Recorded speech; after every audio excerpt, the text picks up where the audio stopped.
કચ્છના રાપર વિસ્તારમાં રવિ પાકના વાવેતર માટે ખેડૂતો ખાતરની તીવ્ર અછતનો સામનો કરી રહ્યા છે। ખાતર મેળવવા માટે ખેડૂતોને આકરી ઠંડીમાં વહેલી સવારથી જ લાંબી કતારોમાં ઉભા રહેવું પડે છે।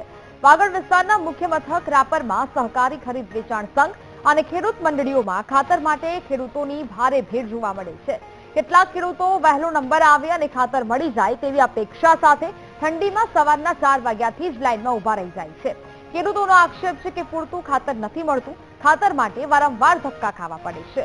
રવિ પાકના વાવેતરની સિઝનમાં ખાતરની તંગીથી ખેડૂતો પરેશાન છે અને વાવણીમાં વિલંબ થઈ રહ્યો છે। આ સમસ્યાને લઈને ખેડૂત આગેવાનો સરકાર સામે નારાજગી વ્યક્ત કરી રહ્યા છે, સાથે સરકારને ખાતરની અછત પૂર્ણ કરવા માટે વિનંતી કરી રહ્યા છે।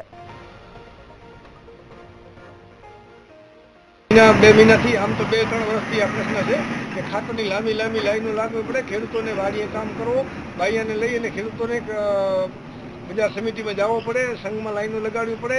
એમાં જો બીજો કોઈ વચ્ચે લાઈનમાં રહી જાય તો ખેડૂતને ખાતર ન મળે। એટલે આવી સરકારની જે બૂટ નીતિ છે, સરકારની નબળી નીતિઓ છે, સરકાર એની નીતિઓને સુધારે। નકો આવતી ચૂંટણીમાં સરકારને બહુ તકલીફ પડશે। ખેડૂતોને માટે સરકાર ધ્યાન આપે એવી સરકાર પાસે મારી રજૂઆત છે। મંત્રીઓ કહેતા હોય કે હેમંતભાઈ કે કોઈને ખાતર હવે નેનો નહીં આપવામાં આવે, છતાંય નેનો યુરિયાની બાટલીઓ જલાવે છે અને અત્યારે યુરિયા ડીએપી ખાતરની જરૂર છે, છતાંય કોઈને ખાતર મળતો નથી। લાંબી લાઈનો આજની તારીખમાં રાપરમાં લાગ્યું છે।